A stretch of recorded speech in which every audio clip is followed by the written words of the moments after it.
张氏，加把劲儿，快加把劲儿啊！孩子露头了。而张薇薇此时已没有了力气，她睁大双眼，目光逐渐涣散，眼前闪过她这一生。而是因为自己一时贪玩失去父母，少时哥哥染病去世，在奶奶的刻薄下，好不容易熬到成亲，看着老实的丈夫又对她非打即骂，虽然很快怀孕，但活儿一点没少做，眼下还是这样的情况。大家说的对，她就是天煞孤星。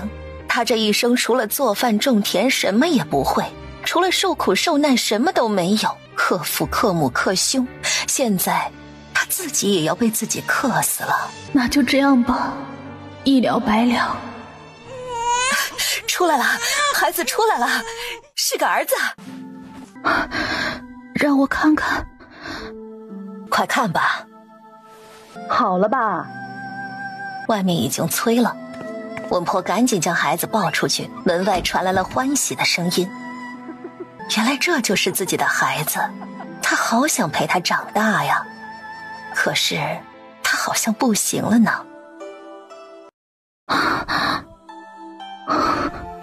一阵大喘息后，张薇薇感觉到血液在从她体内慢慢流出，恍惚间她好像看到了爹娘还有疼爱她的哥哥，他们笑着朝她挥手，她也变成了那个无忧无虑的小女孩。她慢慢闭上了双眼，一滴泪从她眼角划过，这辈子太累了，希望下辈子不要再这么苦了。一阵嘈杂声和哭喊声中，张薇薇睁开了双眼，她躺在地上，怎么回事？自己不是难产了吗？而且她的身体怎么也变小了，看起来也就3、4岁的样子，现在是什么情况？她环顾四周，发现前面围着一群人，她看到了有个人躺在地上，旁边有个老妇人在哭天抢地。郎中来了，快让一让，让一让！哎呦，他爹，你怎么了？你不要吓我呀！这时冲过来一个年轻妇人，看到郎中摇头就晕了过去，头恰好撞在石头上。就在张薇薇疑惑不解的时候，有个6、7岁的小男孩跑过来，一把抱住她，哇哇地哭了起来。薇薇，你这是怎么了？你爹娘怎么都躺在地上？他们不会不好了吧？张薇薇呆住了，慢慢转头看着这个男孩，这个轮廓好熟悉。这是哥哥，那躺在地上的不就是爹爹？刚才晕倒的夫人不就是娘亲了？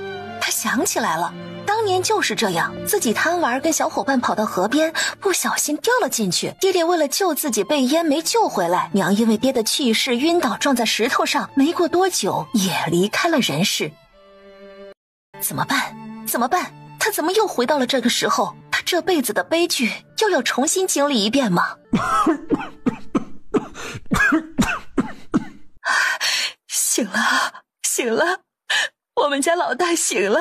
张清远有点懵，刚才他还在环山公路上开车，眼看就要撞到对面横冲直撞的大车了，突然眼前一黑，睁开眼就出现在了这里。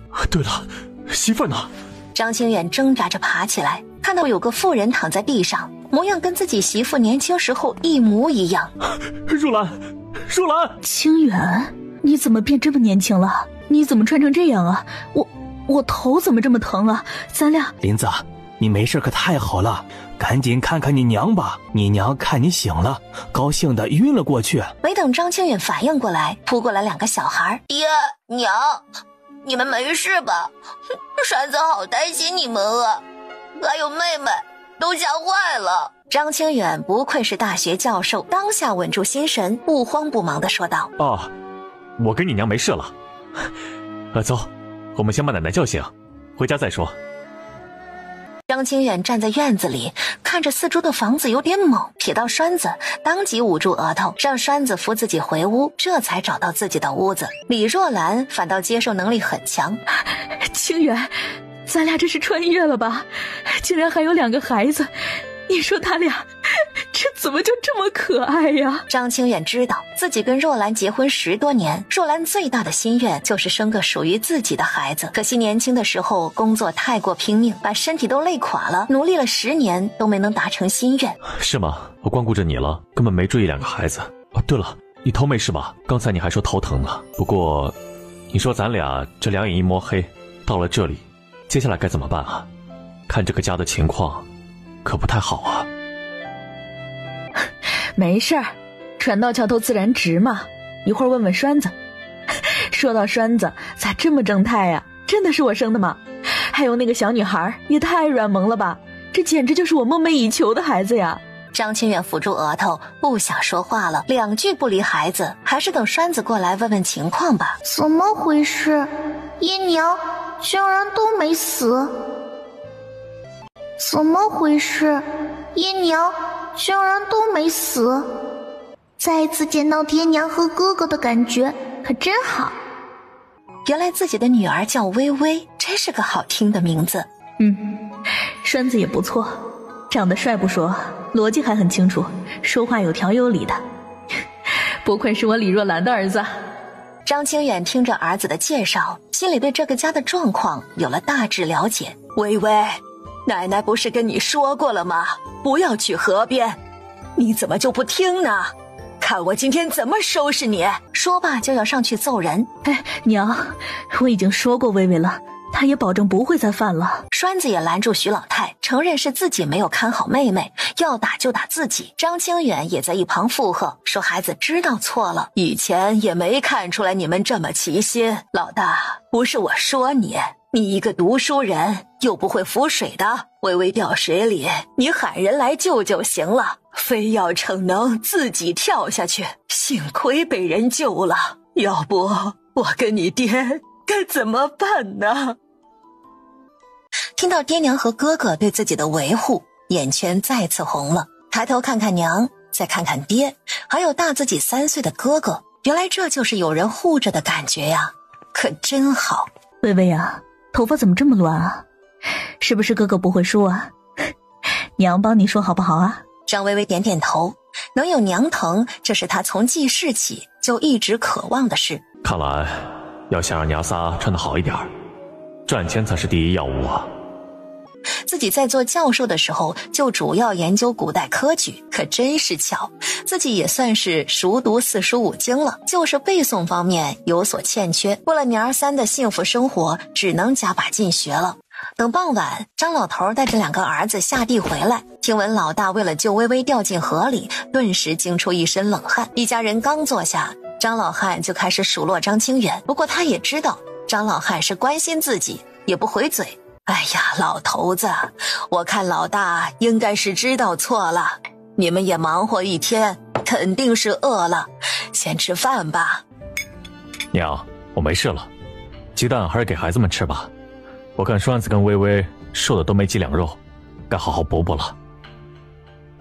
看看因为一点鸡蛋就吃得这么香的2个孩子，李若兰心里属实不是滋味，2个孩子过得也太苦了点，夹起一筷子茄子放入嘴里，差点吐出来，这也太难吃了点。再看眼旁边的张清远，发现他也一股难以下咽的表情，夫妻俩互看一眼，都默默地继续吃起来。艰难地吃完这顿饭，张清远忍不住了。娘啊，以后让若兰做饭吧。哎呀，可别呀，她做饭大手大脚的，让她做饭，咱家早穷死了，还是好好打络子赚钱吧。啥？打络子？我还有这手艺呢。媳妇儿应该不会这么高难度的东西吧？娘，若兰刚才跟我说呢，看你每天这么辛苦，她还想出点力啊。出点力？不如多打几个络子，还能多赚几文钱，给你买些纸。娘，我是这么想的，络子呢先不打了，1个月挣不了几个钱，明天我带若兰出去看看能不能做点小生意。什么几个钱？我看你是长本事了，几个钱都不放在眼里了。没有这几个钱，你拿什么读书啊？还做小生意？你是做生意那块料吗？不想读书就给我下地去。哎，爹，我错了啊，别打了，我都这么大人了，打我不合适吧？张清远很憋屈，自己上一辈子的年纪也就比张老汉小一点，没想到这个爹属于一言不合就开打的类型，这画风不对吧？清远，我还是头一次看你这么憋屈呢，太好玩了。行了，别笑了，再笑我真恼了。何况微微还在呢，给我留点面子。爷爷生气了，爷爷打的疼不疼？微微真好，爹不疼啊。看你女儿还知道心疼我，你就知道笑。清源，我知道你喜欢孩子，不用骗我了。你看别人家孩子的眼神多渴望，我就有多愧疚。谢谢你这么多年一直不离不弃的陪着我，是我拖累了你。若兰，我不准你这么说，咱俩是夫妻，没什么拖累不拖累的。没孩子咋了？没孩子我们照样过得开心啊。何况现在我们有了一儿一女啊。没错，栓子和微微就是我的孩子了。虽然我没经历过生他们的痛，但也是从我的身子里生出来的，是亲生的。你能这么想就好了。不过我们现在的当务之急是不是提升下生活水平啊？今天晚上的饭我实在是不敢恭维啊。可惜老太太不同意让你做饭，看来我们的胃还要饱受一段时间的折磨了。你说的对，咱这个家也太破了。我李若兰的孩子不应该这么寒酸。我看你今天让栓子给你找书了，怎么样？咱现在在什么朝代？而且你不是研究古代科举的吗？对科举有没有把握呀？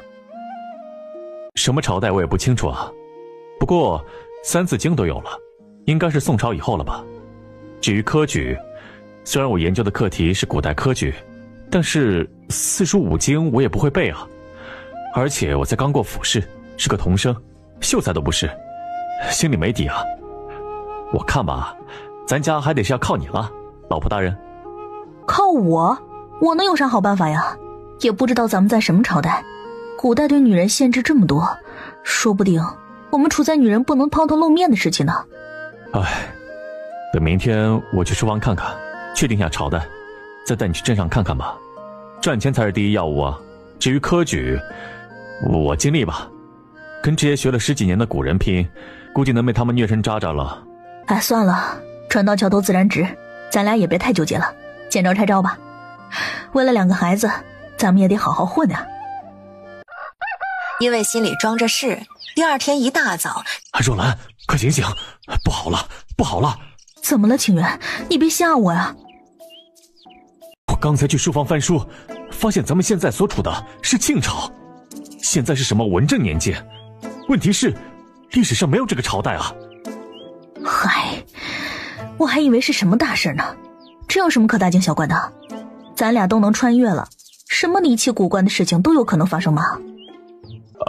也是，虽然这个朝代历史上没有，不过前面的历史大致相同，就是当年忽必烈没有入侵成功，反而被庆朝开国皇帝庆高祖给一统了。我大致算了算，咱们现在所处的时期差不多是明朝时候。明朝也好，清朝也罢，我们现在的当务之急是填饱肚子，赶紧回去看书去。我去厨房看看，尽量搭把手，免得老太太做好饭，我还得强忍着吃完。好，你赶紧去吧，我也不想胃受罪了。我还得去看看地方志，确定下咱在什么地方。啊，对了，我今天早上想吃面哈。知道了知道了，我这就过去。娘，我们今天早上吃什么呀？我来帮你吧。哎呦，若兰啊，让娘来就行啊。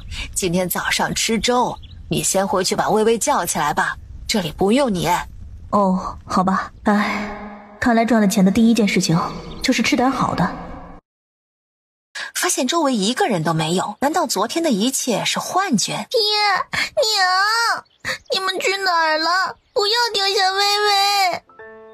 娘在娘在的啊，微微不哭了，爹和娘怎么可能丢下你呢？就让若兰好好体会下被孩子需要的喜悦吧。来到集市，一家4口观感不一。清源老弟啊，这是你上次写的画本的润笔费，故事情节有些老套，反响平平，只能给你1两银子。好，掌柜客气了。哦，对了，这次书局又来了几本新的画本，听说在府城那边卖的不错，你看看有没有喜欢的。四福，你把新来的画本拿过来。张清远从书局伙计手里接过画本，这都是啥呀？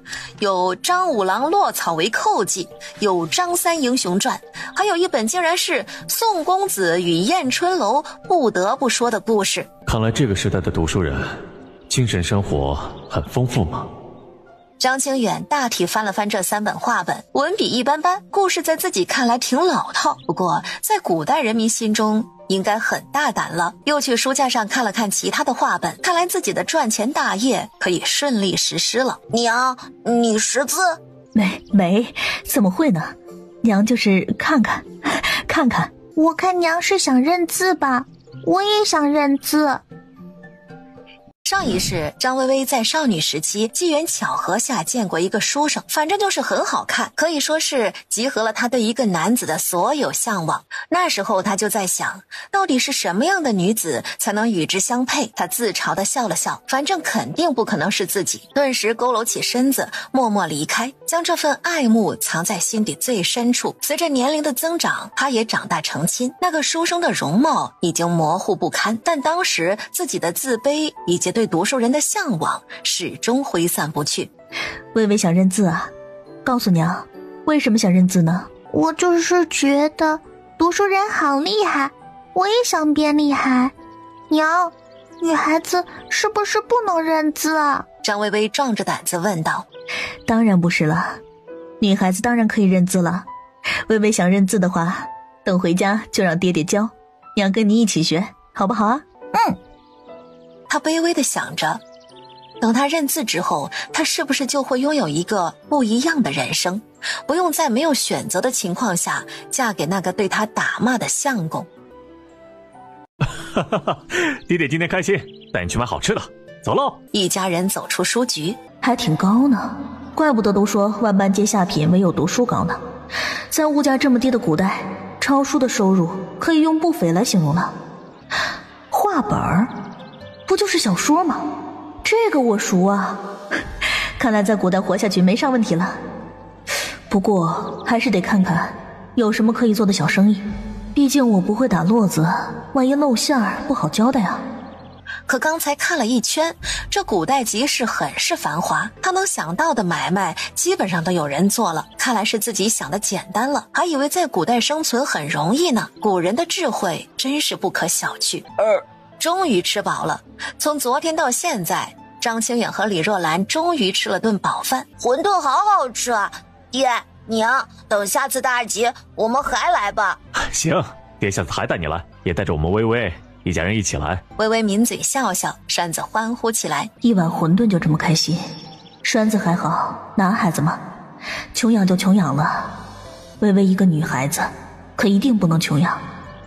以后的目标不说大家闺秀，小家碧玉总该有吧。乖女儿，你想认字啊？那以后爹爹每天抽出半个时辰教你。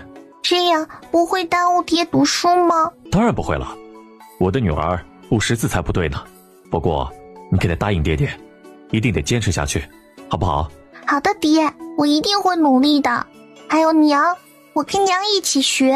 爹，那我咋办？我也想读书。栓子一听也急了。你呀，爹就勉为其难也一起教了吧。不过爹得定期考教你，答不出来就等着屁股开花吧。不是吧？为啥不考教妹妹呀？我太难了。妹妹是女孩子，是要宠的，你一个男孩子以后可是要科举的，还得赚钱养家的，当然得经常考教了。好了，赶紧的带路，千万要识字，去卖毛笔的地方给你们一人买一支毛笔。爹，好贵啊，我们别买了吧，我不认字了。胡说，哪能不认字呀？放心，爹爹有钱，以后还要给我们微微买好看的衣服呢。那个怎么卖啊？这可是清远最喜欢吃的菜了。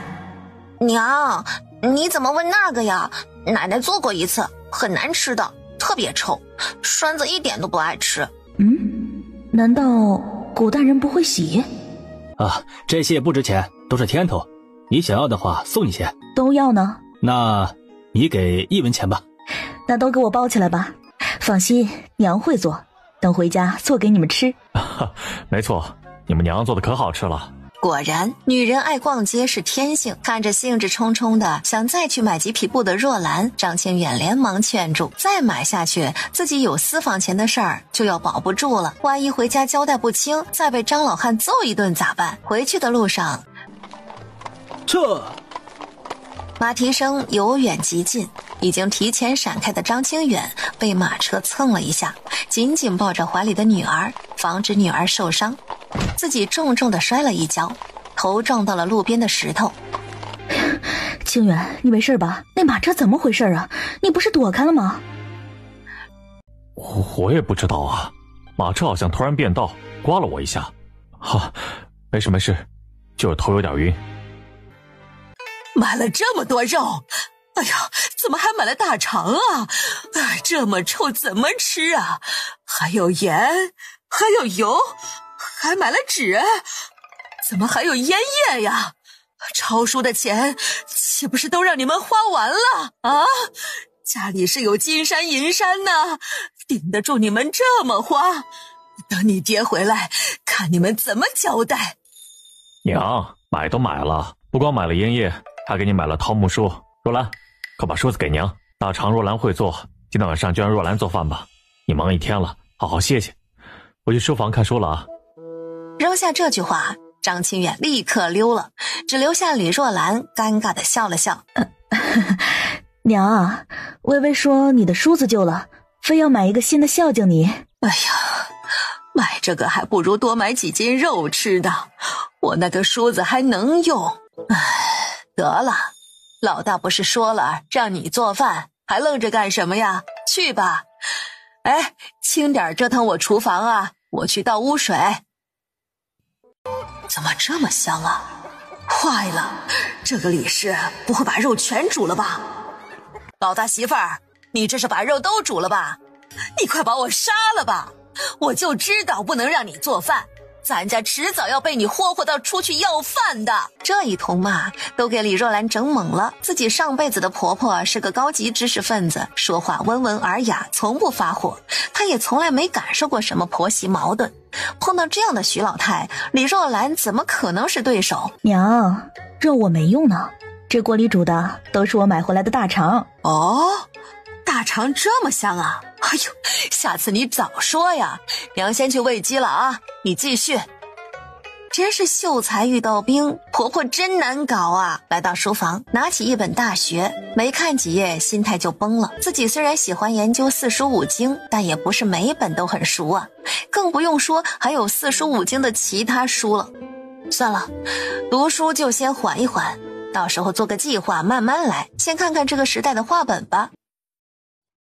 娘，今天做啥好吃的了？是不是肉啊？咱家好久没吃肉了。是啊，娘，这也太香了吧！我今天能吃3碗饭。今天可不是我做饭啊，是你们大嫂做的。以前娘做饭的时候也没听你们夸过。徐老太表示很不爽。娘做肉的时候也很好吃，这不咱家不怎么吃肉，我都快忘记肉什么味儿了。吃，就知道吃。他娘哪儿来的肉啊？这是大肠，不是肉。大嫂，你别骗人了，大肠明明是臭的，怎么可能这么香？确实是大肠，不过呢，肉也买了，还买了2斤。去问你的好儿子吧，自求多福吧，老大。娘虽然得你一个桃木梳，但你花这么多钱的事儿是瞒不过去的。老大，你给我滚出来！果然还是来了，老娘这不是火上浇油吗？媳妇就不能帮自己挡一挡？可别，咱也要脸，怕被训。说，哪儿来的钱？爹，我今天去教书了。行吧，买就买了，把剩下的钱给我吧。没了，都花了。什么？都花了？都买的啥呀？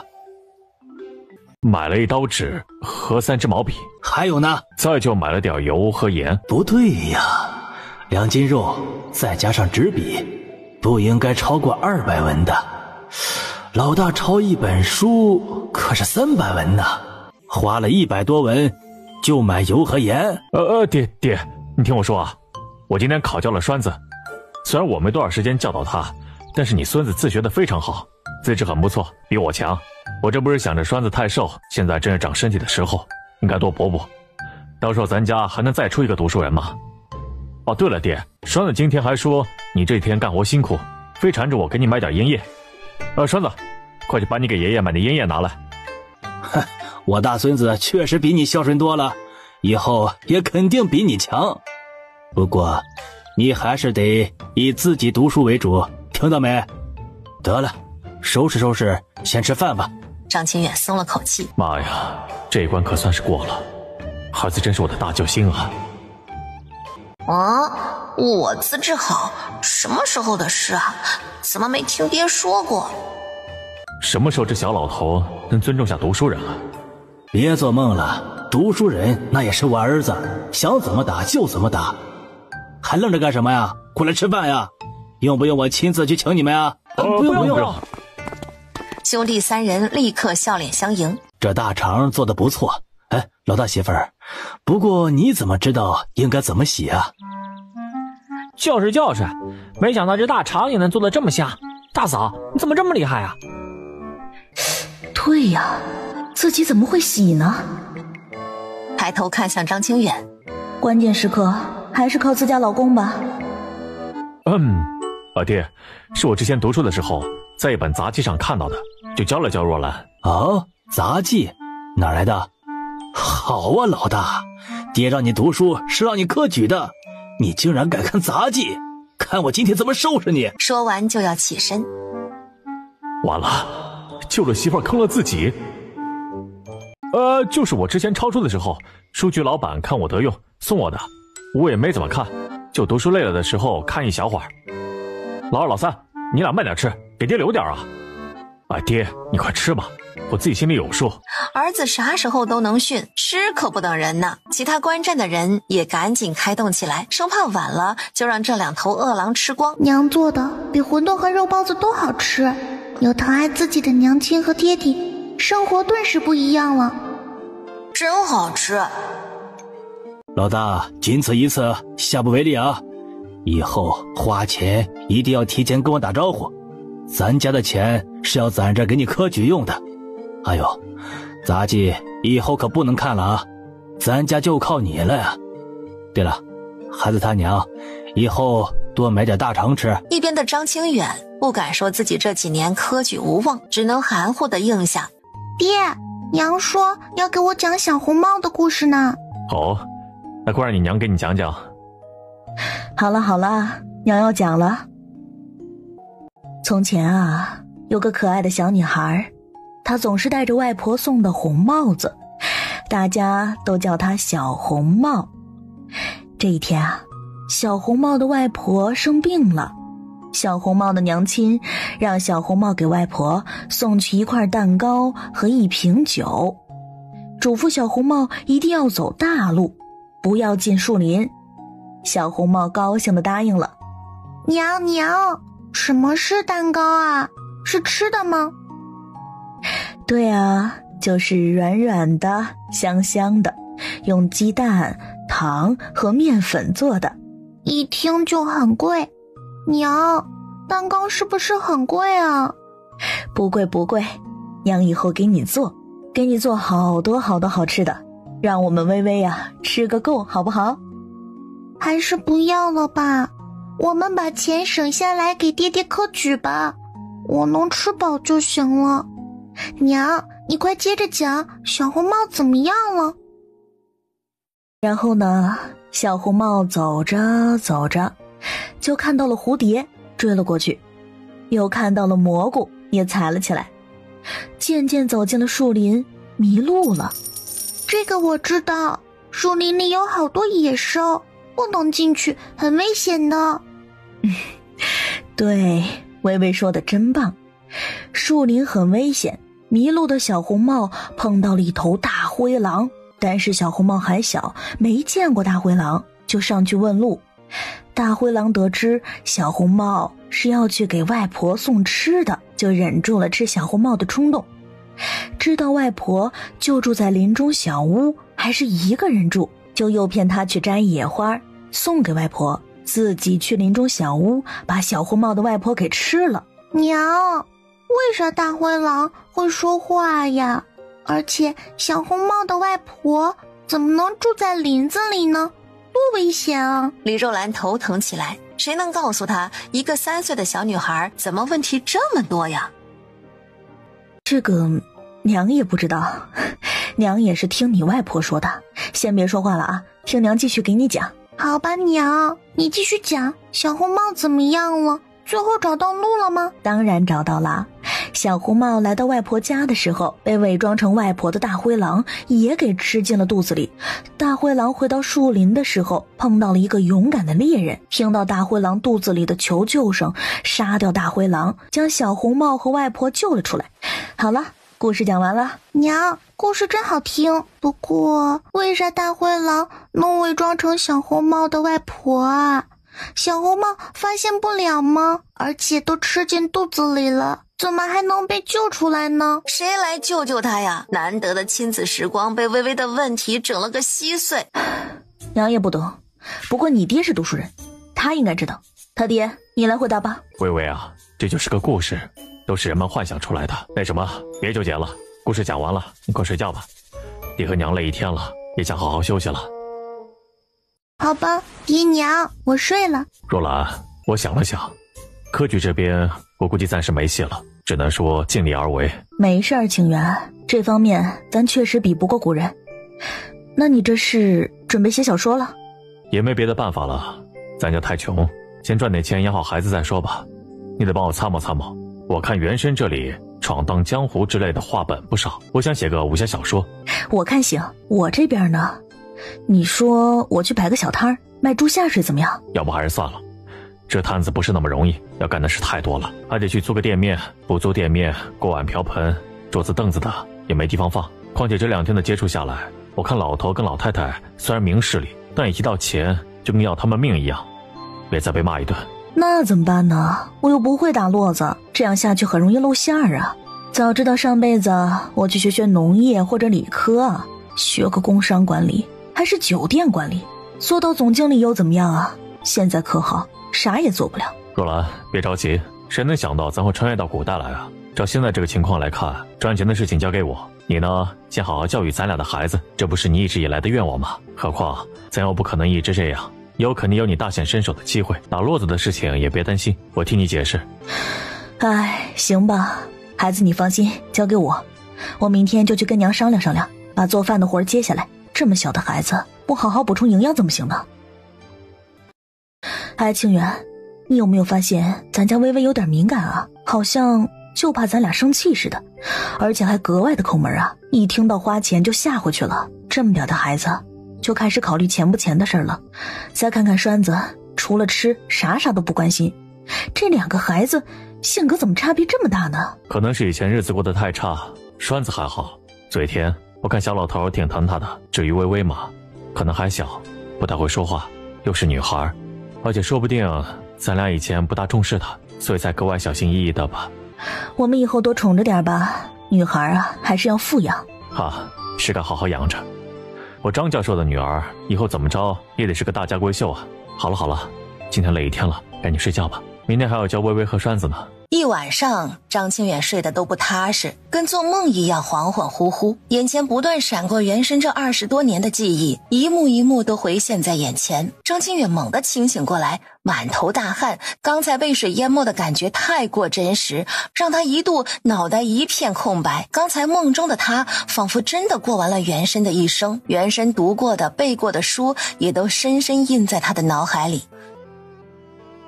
哎呦，清源啊，你这是干啥呀？吓我一跳！你怎么这么兴奋？这么早就醒了？我不光醒了，我还觉醒了。什么觉醒不觉醒的？你到底咋了？睡了一觉睡傻了？也没发烧啊。我昨天晚上睡觉做个梦，你猜梦到了啥？磨磨唧唧的，就做梦能梦到啥呀？没事，我起床了。我梦到原生的记忆了，咱俩再也不用担心露馅了。真的假的？这么玄幻吗？那为啥我没梦到原生的记忆啊？那谁知道了，你没记也没事，不是还有我吗？等有时间我把我知道的都告诉你。我回想了一下，原生读书确实不错，你就瞧好吧，你老公明年就给你考个秀才出来。哦哟，那我岂不是秀才娘子了？张大秀才。娘子过奖了，现在你相公我迫不及待要去书房大展身手了。来到书房的张清远拿起4书5经翻了翻，简直就跟开了挂一样，倒背如流。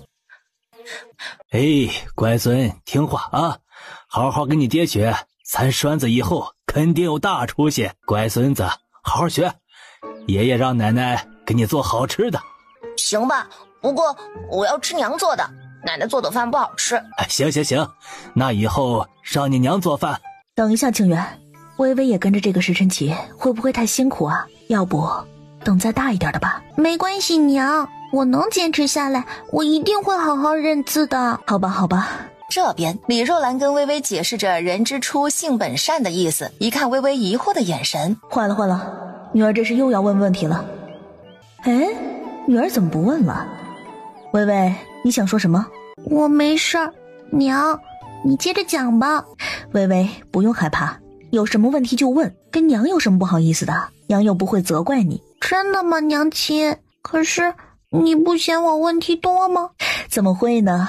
微微怎样娘都喜欢。娘，每个人的本性都是好的吗？那为什么还有好多坏人呢？那是因为他们的爹娘没教好他们呀。你看，还有下一句呢，性相近，习相远。这句话的意思就是因为后来每个人所处的环境不一样，性情就产生了很大差别。哦，那我明白了，所以那些坏人一开始不是坏人咯。那我以后碰到坏人应该怎么办啊？这个不用担心，爹和娘都在呢，一定会保护你，不让你被坏人伤害的。可是爹娘和哥哥都不在的话，我该怎么办呢？上一世的微微因为克死了爹娘哥哥，在家没人理，在外被嘲笑，她除了默默做活，平常就是一个人蹲在角落，努力降低自己的存在感。那等你大一些，娘给你找个先生教你练武，这样你自己强大了，遇到坏人就不害怕了。哦，好了，练武是以后的事情，你现在还小，爹娘都会在你身边的，没有坏人会伤害你的。先好好读书吧，来，娘教你怎么写。庄稼这几天就要成熟了，马上就要双抢了，还是跟往年一样。老大，你学业先停一停，咱全家人先把稻子收了。老大媳妇儿，既然刚才答应栓子以后让你做饭，那你这几天就在家里吧，每天午后做了饭送到地里，让你们娘跟着一起下地。啥？徐老太蒙圈了。老头子，你不是搞错了吧？往年不都是我做饭的吗？老大说栓子读书很有天赋，为了栓子的学业，你就把做饭的活计给老大媳妇儿吧。栓子嘴馋，你也不是不知道。好吧，那老大媳妇儿，厨房就交给你了啊，少给我用油，听到没？还有，记得每天喂鸡，别给我饿死了。知道了，娘，放心好了，我一定会把家里照顾得妥妥的。能在古代碰到这么好的公公婆婆，真是不容易啊。就像张老汉，虽然对几个儿子一点不客气，但总体来说还是一个很开明的古代家长，没有因为清远是读书人就格外优待，重男轻女思想有，但也不会嫌弃孙女。而徐老太虽然有时候脾气上来比较暴躁，但也很明事理，也宠孩子。咋的？看不到我这个老婆子也在忙活？咋不心疼心疼老娘我？哼，有了媳妇忘了娘。散步的时候，李若兰和张清远商量晚上的吃食。张清远表示一定要吃点肉补补，李若兰顺势提议包饺子。包饺子？那是什么呀？娘，又是吃的吗？不会吧，不会吧，这里不吃饺子的吗？饺子肯定是吃啊。乖女儿，弟弟在书上看过，北边的人就是吃饺子的，听说可好吃了。我那次跟你娘说过，可能你娘记住了。对，就是你爹告诉娘的，说是用圆圆的面皮，里面放上肉馅儿，对折捏起来就是饺子，跟不带汤的馄饨很像。娘第一天正式做饭，给大家做个新鲜的，怎么样啊？微微，想吃吗？想，有肉的肯定好吃，原来是贴在书上见过的，怪不得我没吃过呢。爹娘，我们回去吧，爹还得读书呢。没事，爹想陪陪你。不要了，爹还是好好读书吧。那不行，读书再重要也没有家人重要，爹必须好好陪着我们微微长大。你爹说的对，微微呢就是爹跟娘的心肝宝贝儿。爹娘，我可以问你们一个问题吗？当然可以了，乖女儿，你问。为什么好多人都说女孩子是赔钱货啊？她们不是女人生的吗？微微，你记住，在爹娘心里，你不是赔钱货，别人怎么想是他们的事儿。你爹爹说的对，他们不识字，没文化，所以他们把什么事都怪到女人头上。所以呢，微微，不要理会这些人，有爹娘在呢，你想笑就笑，想哭就哭，爹娘宠着你，谁敢管？知道了，爹娘。回到家，李若兰赶紧让微微上床躺下，轻声哄着微微，没一会儿就睡着了。唉，眼不见为净，眼不见为净。唉，反正肉早晚都要吃，以后自己把钱掐在手里，我就不信这败家娘们儿怎么花钱，让她也蹦跶不了。娘，今天晚上做什么好吃的？哥哥，我们今天晚上吃饺子，听说是北方的吃食，还放了肉，肯定很好吃的。饺子听起来就好吃，我们什么时候开饭啊？娘，你辛苦了，快休息一会儿吧，等以后我长大了，帮娘一起做饭。哎呦，我的乖女儿，怎么这么懂事啊？你现在就帮了娘大忙了。快过来，让娘亲一口。母女俩哈哈大笑，去，就跟谁没有女儿一样，谁家老是抱着女儿亲呢？况且自己也没对孙女儿很差呀，小孙女儿怎么也不亲亲自己？奶奶，您也辛苦了，我也抱抱您。抱什么抱？奶奶看你只亲你娘，